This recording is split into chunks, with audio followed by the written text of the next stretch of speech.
Get ready for fun.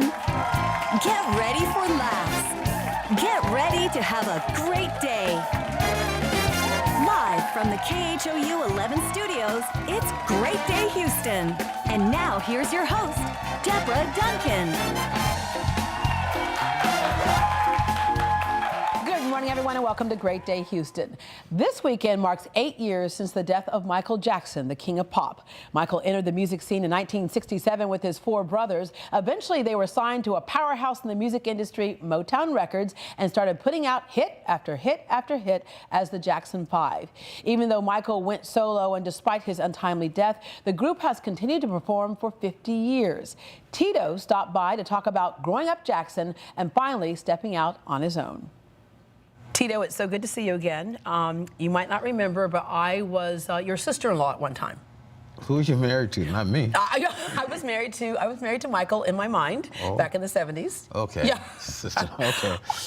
All right. Speaking of back in the 70s, let's back up. And even before then, you have such an amazing story in entertainment.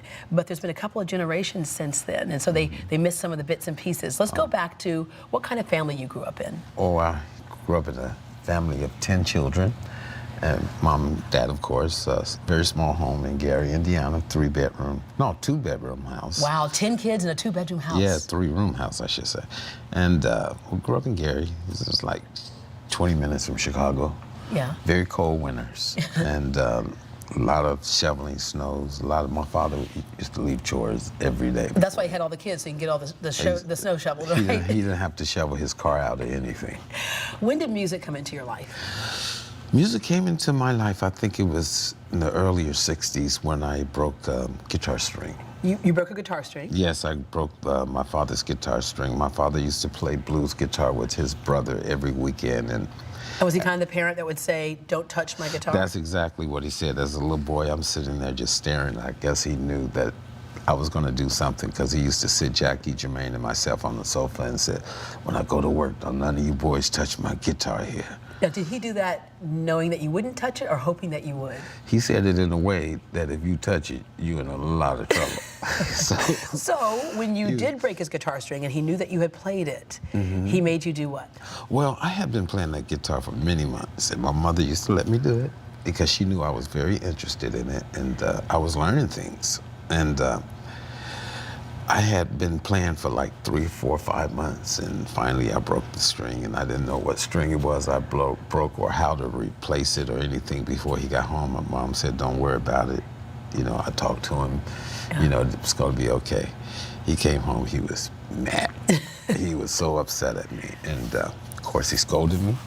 And then afterwards he sat me down and put it in my lap and said, show me what you know. So I'm playing this guitar and I'm crying from that butt whooping I just got. And he looked at my mom and said, Kate, this boy can play, huh? She said, I told you, Joe, he's not playing with it, he's trying to learn it. Yeah. He wants to be more like you. He said, I tell you what, you can have that guitar, and the one condition, I want you to learn every song you hear on the radio, and I'm gonna buy myself another one. So he gave it to me, and I started playing all the songs, Temptations, Isley Brothers, and we had been doing some country and western singing with my mother around the dish. When she used to wash dishes, we sing Cotton Fields Back Home. Yeah. And like Three Stooges, three-part harmony, Jackie, Jermaine, and myself. And after my father told me to learn all these songs, I started playing Temptations and It's Your Thing by the Isleys. And we do what you want to do. Huh? Yeah, so we started singing more that type of music because we found that a little more hipper. You talked about your dad was a tough guy. We heard about him being very tough in the media. Was it because that toughness was necessary with 10 kids and where you wanted to go? Well, I can ask the people in the audience today, you know, tough back then wasn't necessarily tough, it's just the way it was. Yeah. You know, when you got out of line, you knew you were out of line. You got back in line. Yeah, today you get out of line, you go further out of line because that toughness is not there. But it was no more than the other kids in the neighborhood got. Yeah. All right, and then came the point where you realized you're really good. And you have you and your brothers, you guys did everything, the supermarkets, the schools, the talent shows.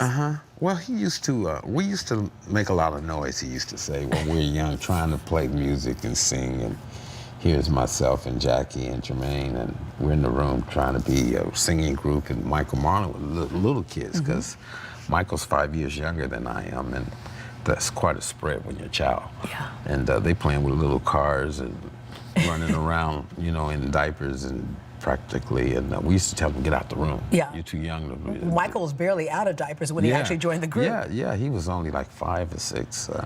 But we used to tell him to get out the room, and until we heard him sing, and we couldn't believe what we were hearing. And we initiated him immediately into the group, and Marlon said, me too. Yeah, you too, Marlon, both of y'all come. So. When was your big break? I think my big break was with Motown. When we were carried to Motown by Gladys Knight and Bobby Taylor, the Vancouvers, back in 1968. And we did an audition for Berry Gordy. He didn't want to deal with us because we were children. And he had a child on his label that he was dealing with all these crazy state laws with, no, I'm sorry, he has to go and do his homework right now. He's been shooting for an hour, I've been recording for an hour. We got to take a break by state law. So this almost didn't happen. Right, he didn't want to deal with us because he was dealing with Stevie Wonder's a youngster age, and he didn't like that Stevie had to stop and go to school in the middle of recording fingertips or whatever. So he said, I can't even take care of one kid. How am I going to deal with 5? Yeah. What changed his mind? After he saw the audition. And he was sitting in the corner, biting the side of his mouth like Barry does, and he walked over to us and said, your first 4 or 5 records, I'm taking them to #1. Wow. That's the first thing he said to us, and we knew it right away. Yeah.